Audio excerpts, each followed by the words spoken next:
Hi everyone, my name's Katie. Thank you for practicing with me today. So we are in week 2 of learning some yoga poses. So the first week, if you practiced along, we learned 7 poses on our back and seated. So week 2, we're gonna learn 7 poses, kneeling poses, okay? So the goal of this little mini series of January is every Wednesday, there'll be a practice, a video up with 7 different poses and just very simple take home points. I don't want to overwhelm anybody. I want things to give you things you can actually use, okay? So that's my goal, is that I hope you can take these tips and then go to either feel comfortable going to a yoga studio or just continue to practice online and feel comfortable in what you're doing, okay? So let's get started. If you have a blanket, it's always nice if you have any knee issues to put a blanket under your knees when you're doing kneeling poses. So you need to pause me and grab one.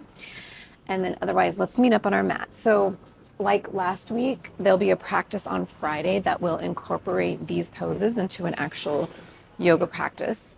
And I'll also incorporate some of the poses from last week. So we'll have some of the supine and seated poses. And then hopefully by the end of January, we'll do a full body practice. Just using everything that we've learned, okay? All right, so if you have a blanket, you wanna spread it out. You don't need one. Okay. And we're gonna come to our first pose, which is called tabletop. So to do tabletop, you come kneeling and you check that your knees are under your hips, okay? And then you check that your wrists are under your shoulders. Now, the hand position here is really important. So if you look at your wrist crease, they're going to be parallel with the short end of your mat, okay?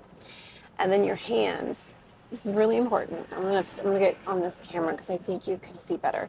We're going to spread our fingers wide and then bring your thumb in a little bit closer to your pointer finger. It protects the space between your pointer finger and your thumb. Okay, and then when we land our hands down, look at your pointer fingers and just check that they're parallel to each other or making the number 11, okay? So here, we're also going to pull our low belly in towards our spine, and we're gonna lengthen from our bum to our crown, okay? So we have this length going, we're pushing the mat away with our hands. It's not a relaxed pose, right? We're pushing the mat away. We're pressing our feet into the mat. Some people like to tuck toes. Of course, you always do what you want in yoga, okay? So this is tabletop. So this is a great starter pose. We can come to a lot of poses from this pose, okay?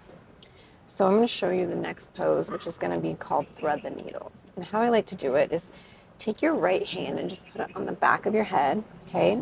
So your elbow is pointing to the mat, and then we're going to reach our elbow up to the sky and kind of look under our arm. This is a great upper body twist, okay?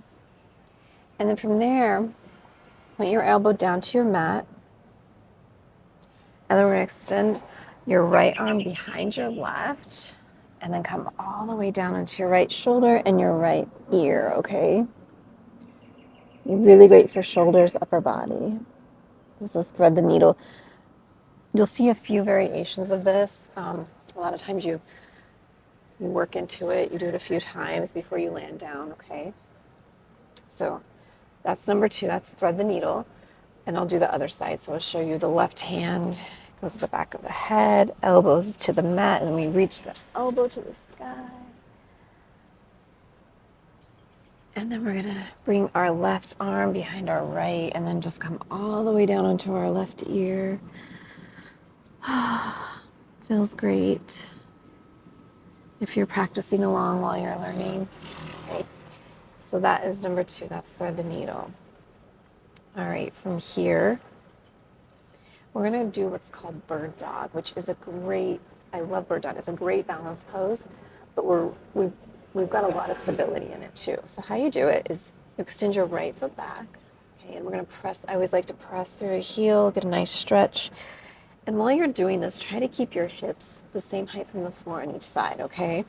Because a lot of times the leg we extend back, it's gonna wanna go up, okay? So level things out here. Keep her steady. Okay, press it out. And then we're just gonna lift up our right leg. Point your toes towards the mat. Pull your low belly in to support your low back, okay? Now you can stay here.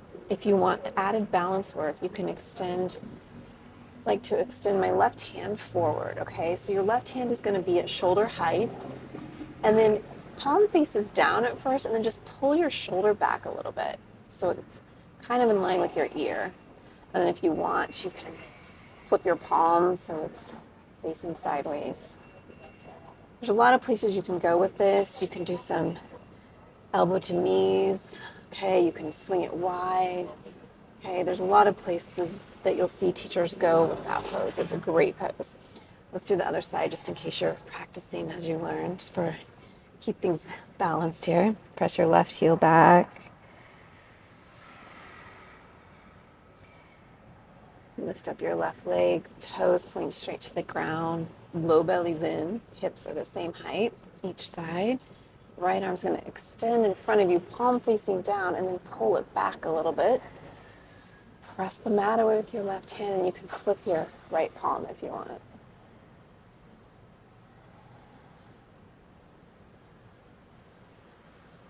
And then we can come out of that, okay? So that's number 3. All right, number 4, we're gonna just bring ourselves up here, okay? Number 4 is gonna be called gate pose. Let me turn around so you can see. So basically you're kneeling, you're on your knees. You're just gonna extend. Let's extend our left leg out to the side, okay? We're gonna get really tall on our back. So I always like, you imagine you're kind of lifting up through your ribs here, a little lift there. And then remember, bring your chin back a little bit. So your foot is extended to your side, okay? If you want to check some alignment, you can check that your heel, your arch of your foot is in line with about your knee, okay? And there's a lot of options. Let me move this so you can see. You can either do foot is pointing straight forward, or you can point it to the side. Just kind of like to do what feels best. And mine's actually kind of at a little bit of an angle, so, okay? So from here, we're gonna extend your left hand down the inside of your left leg, and then your right arm is gonna go up. Palm is facing up, and then you're by your ear, and then your palm's gonna face down. Okay, this is a side body stretch. So we're getting into this side. And what we're gonna do here is remember to take where our heart center is and just rotate it a little bit up to the sky, all right? And we're gonna look under our arm, and then remember to bring your head back a little bit, okay? And then try to keep your arm straight. Sometimes we might wanna just go like this, but let's extend it. Let's put some energy in imagine you've got some energy from your elbow to your wrist, to your palm, shooting out through your fingers, okay? So that's gonna be gate pose. Let's do the other side. We're already here, we're already in our mat. It's the hardest part, right? Might as well keep moving while we're here. So same thing, right hand's gonna extend down, left is gonna go over.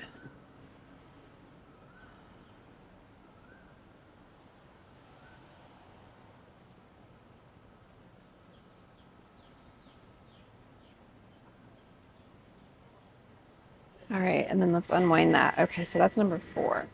So number 5, we're gonna do the very, very common, it's called low lunge. So come to tabletop, and then just bring your right arm, let it go kind of to your low back, and then just lift your right leg up and land it, okay? And then you can bring your right arm back, okay? So here, there's a lot of alignment cues with low lunge, because it's a pretty important pose. So what I like to do is I like to stay really low, okay? And I just like to lift up my hands to a hover. Because when you do that, you're gonna feel the weight transfer to your foot, okay? So this is a really important feeling because you're gonna need to use it throughout your practice. You're gonna need to feel that weight on your mat from your foot, okay? So from here, we're gonna check that our knee is over our ankle, okay? Or it can be behind. It just can't be past it. It puts too much tension on the knee, all right? So check that first. All right, we're pressing into our foot. We've got that feeling. From here, our right hip crease is pulling back behind us, and our left is going to go forward. So essentially, you're just trying to get them aligned, but to do that, you've got to pull the right back and the left forward, okay? From here, low belly goes back, and tailbone's going to point down towards your knee. Yes, it's going to point down to the ground, okay? That's going to stabilize your low back. Stabilizing your core will protect your low back. Engage your glute, okay? So engage the glute of your back leg. That's going to also protect your low back, okay? Heart center. Your shoulders are over your hips, your ears are over your shoulders. Take it, chin back a little bit. The arms can go up. From here, bring your shoulder blades down your back a little bit. Low belly's in. This is a great pose to help stretch your hip flexor, help stretch your psoas, okay? From there, we're going to sweep our arms down, and we're going to go straight into our number 6 pose, okay? So this is going to be called half monkey or Ardha Hanuman, okay? And all you do is from your over your leg in low lunge, you're just going to roll your bum back towards your heel, straighten your leg. You can either imagine your foot's glued, start to pull back. That's going to give you a stretch in the front of your ankle if you like that. And then you can kind of roll back onto your heel, all right? So this is a great hamstring, back of the calf stretch, all right? And then this is always a nice place if you have blocks to come up on your blocks. So it just gives that little bit of length. If you don't, just come up on your fingertips. Try to keep your back straight here. Toes are pointing towards your shin. And if you want a little extra stretch, you just grab onto your toes with your right hand. It's nice. And then you can unwind that. So let's go and do the other side. So we're going to bring back to tabletop. Remember our tabletop pose. Check your wrists, check your knees. Left hand goes behind you. Lift your left leg up now. Left hand can go back. So let's stay low while we set everything up. If you feel like you need some more space with your back leg, you can tuck your toes and then walk your knee down, okay? And you might like this more because you might be more on the padded upper part of your knee versus the patella or the actual knee bone, okay? All right, ready? Do a little hover, feel that weight, feel our foot start to work, okay? Then we're gonna come up. Knee is over ankle. Now this time our left hip's gonna go back, our right's gonna go forward. Low belly is back, tailbone's down. Ears are over shoulder. We're lifting through our heart center, arms to sky. Imagine you have a big old beach ball, and then just kind of walk your shoulder blades down, okay?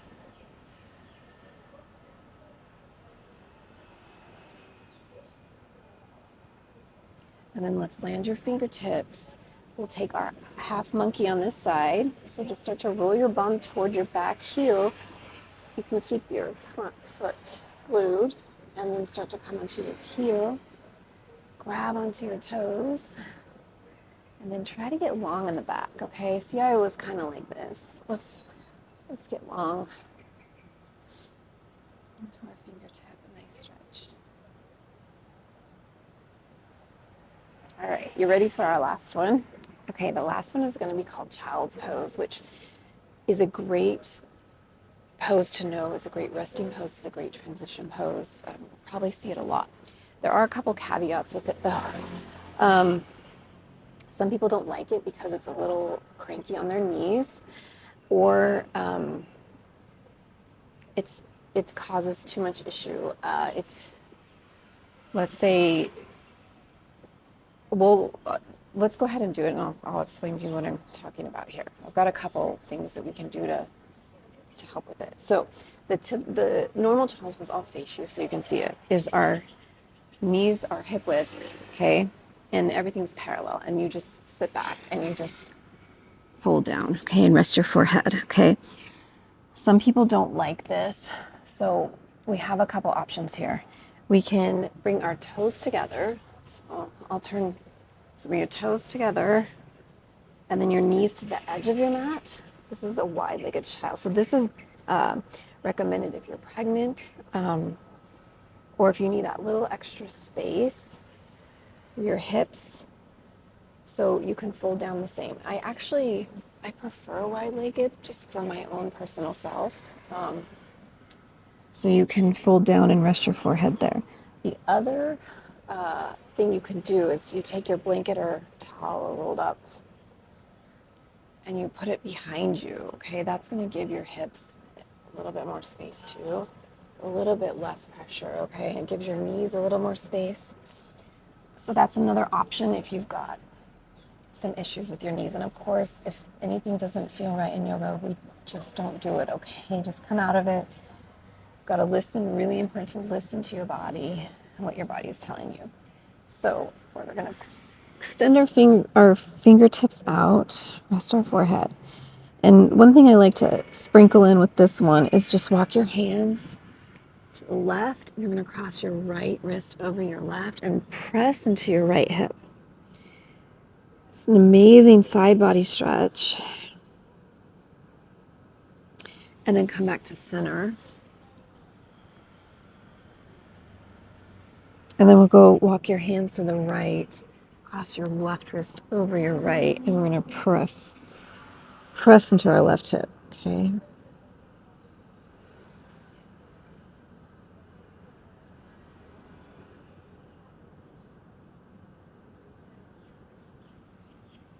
And then walk back to center, and then we can come up. So, all right, there were 7 more yoga poses for you. So if you follow along with the first practice, you're halfway there. So you've learned 14 common yoga poses. Again, like I said, the full practice will be up on Friday if you want to put it all together. But yeah, anyway, if you have any questions or comments, let me know. And I hope to see you again